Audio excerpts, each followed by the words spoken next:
It's been a long time since I've been in the desert. I'm been about 10 years now, and each time I'm there, I think I like it more and more. In fact, I'm really starting to love what it has to offer. I'm a Midwestern, Northern Plains guy. Never thought I would be this excited about this type of landscapes, the desert ecosystem, and all the great plants that are here to enjoy. It's just wildly different from what I'm used to. Hey everybody, we're at the Boyce Thompson Arboretum outside of Superior, Arizona. Yeah, I'm out of my realm completely here. I've been asking around, what the heck zone are we in? And quite honestly, I haven't found an answer yet. I've asked about 6 different people. So what I'm guessing is, if you live in an area where things don't freeze out, the zone maps just really don't matter. But we're gonna go through, see if we can find some cactus we love, some different succulents, and do a garden hike on Arizona desert plants. So this should be a lot of fun. I'll be narrating this video about 1,000 miles north of the Arboretum in my humble little garage studio. We're going to take a look at a lot of different photos and little short videos that I took at the Arboretum. I did find out that we're in zone 9 as the temperatures can dip into the mid-20s Fahrenheit. Look at that red spine barrel cactus. Wow, that red really stands out. And here we've got a fish hook barrel cactus. I don't think we have to say any more about that. Looks like if you got that pierced into you, it's got a barb that probably is going to be very difficult to get out.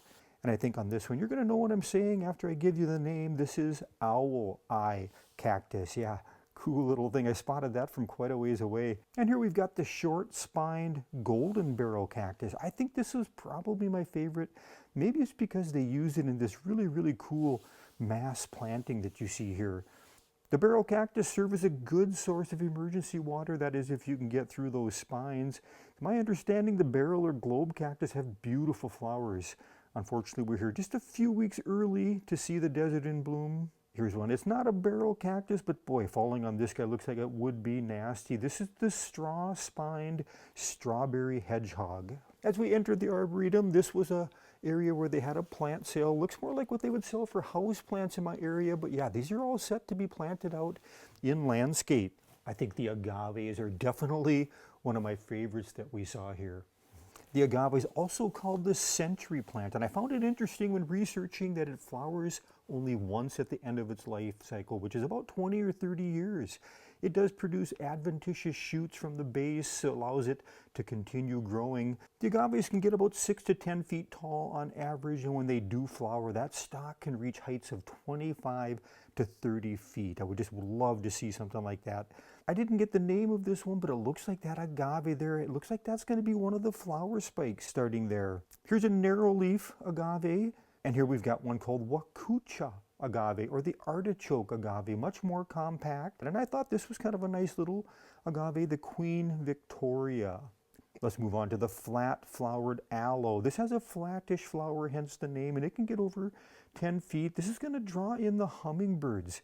After the flowers complete, a papery thin seed disseminates in the wind. Here's the Cape aloe. This can also reach about 10 feet, and it's known as the bitter aloe. It's got medicinal qualities similar to our houseplant aloe that we use for burns. Here's a few of the yuccas we came across. We can also grow yucca up in the northern plains where I'm from. They just don't get quite as large as the ones we're going to look at here. This one we're looking at here, this is mountain yucca. And then the next one here has got a little bit more of a bluish leaf called soap tree yucca. Here's the yucca in my area, northern plains. Yeah, this is going to be a lot shorter, but man, we can get some pretty nice flower spikes on this too. It's much smaller, but it's drought tolerant, just like the ones we're finding in the desert here. And take a look at this one here. Yeah, this is a flower spike from previous years. Just trying to imagine what the heck this yucca must look like when it's got a flower spike that tall. That's the spent flower head from last season. Yeah, definitely got to get back here. And here's the prickly pear cactus. These are the icons of the desert. I think a lot of people are familiar with the prickly pear.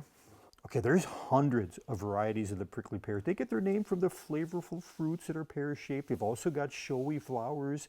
Most prickly pears are shrub form, but some can get quite tall. We'll look at just a couple of those. On the prickly pear, the white spines are typically around 3 inches long. They can be flat, curved, straight, or nearly absent.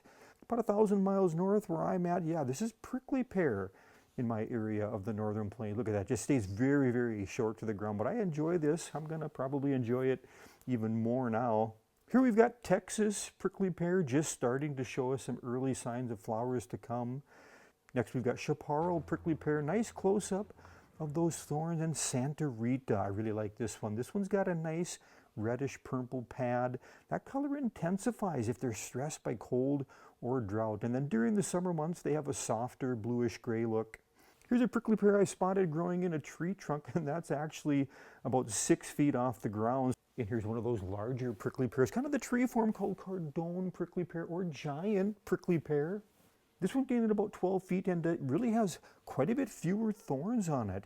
Here's another one, an Indian fig, and this is also another tree type form that can get about 15 feet tall. In just a little bit, we're going to take a look at the saguaro cactus and another one called the Argentine saguaro. But first, let's look at some of the deciduous trees growing here, and some of them are massive in size. This took me a little bit by surprise. I guess I was expecting to see pretty much all, I don't know, just cacti and succulents. Let's get started looking at the mesquite tree that you see here. We'll zoom in for a close look at the bark and the different trunks here. This is velvet mesquite, or the native mesquite. Now there's about 40 species of this tree worldwide, and 3 of them that grow in the Arizona areas. I love the bark and the character of the branching on this tree. What I found most fascinating though is how extensive the root system is on this plant. It can go over 100 feet, and I read some information. They estimate the roots can go 200 feet deep. And the eucalyptus, man, I had no idea there were so many different eucalyptus trees. Let's start with red mallee. A nice bark catches your eye with that exfoliating habit. I found myself comparing a lot of the different plants as we're walking through. And this one actually reminded me of one of the weeping willows in our area, the prairie cascade weeping willow. I don't have a photo to show you of that. I'll put that on my list, get that in the library. Next, we've got the die-hardy mallee. This one mostly grows in a localized range in Western Australia in a die-hardy range. Yeah, I can only imagine how rough that environment must be with a name like that, die-hardy. And again, this one's even got a really, really even more dramatic exfoliating bark. I just love this look. I'm fascinated by the different barks on trees, and this was really a treat for me, seeing the different variations in the eucalyptus genus. And on that note, look at this one, gimlet gum. Very, very cool. And one of the larger eucalyptus, the mugga ironbark. I hope I pronounced that right. And I can see where it gets its name. This bark looks like iron. Just a massive tree. I sure hope that's showing up on the video, if we can kind of get to scale just how big that is. And next, one of the trees, I think this was probably the biggest, the Red River gum eucalyptus. Just a beautiful variation in that tree trunk on that bark. And this one reminded me of the cottonwoods that's in our area, just as far as the size and the shape. So yeah, the eucalyptus genus, this is a large one, over 600 species. It's in the myrtle family of plants. The Myrtaceae is the family name. And here we've got an oriental arborvitae, not a true arborvitae, not in the Thuya genus, but rather the Platycatus genus. And look at that, just beautiful weeping habit. This one reminds me of the Quebec weeping cedar that I've got on a much smaller scale, but really, really just a beautiful foliage and a nice looking tree in this area. Okay, let's move on to the saguaro cactus. You know, the amount of birds in this area also caught me off guard. I don't know why, it was just really enjoyable to see this much bird activity. All right, so the saguaro cactus, this is the defining cactus of the Sonoran Desert. This is one of the smaller ones, and they can grow quite slow. Latin name here is Carnegie gigantea. It's considered a true saguaro. Grows in a limited area of the Sonoran Desert into Arizona and Mexico. They're slow growing. They can live between 150, 200 years. And it can take 50 to 70 years before they actually grow their arms. Some of the larger, older, 40 to 60 foot saguaros can weigh over 4,000 pounds when fully hydrated. Now this is actually the Argentine saguaro called Argentine cardone. As I'm panning through these photos, I did not have the skills at the time to identify which was which. So we're likely seeing a combination of them that I'm showing you, but the Argentine saguaro has longer and more brightly colored spines than the Sonoran. And a similar one, I think this is Oregon pipe cactus. No label on this, so I did a little research, and it just looks like because of the multi-stemmed habit on the lower side. Here's Sanita, another shorter multi-stem variety. Next up, we've got the cholla. This is an interesting plant as well. This is called the jumping or chain fruit chollas. I suspect it gets its name meaning if you brush close to this cactus, one of those bundles of thorns, they'll almost jump onto you. This is one of the ways they reproduce, so they hitch a ride to a new location by sticking on animal fur or clothing. Next up here we've got totem pole. This is kind of a smooth skin cactus, different kind of look. This is actually a night bloomer where it gets a light pink blossom that open up at dusk. And off in the distance there, the tall columnar one. This is Italian cypress. I love columnar plants, and they're native to the Mediterranean areas, but the cypress will grow just fine in the hot areas like we have here in Arizona. And who doesn't love a palm tree? Yeah, look at this thing. Just beautiful.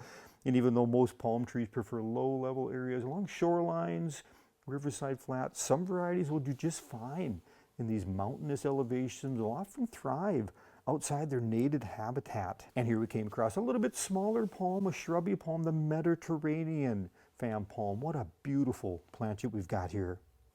Let's take at a few other unique plants that caught my eye. This is the bird's beak Hakea, and that red really draws your eye and attention. This is another shrubby plant that reaches about 12 feet high, native to Australia.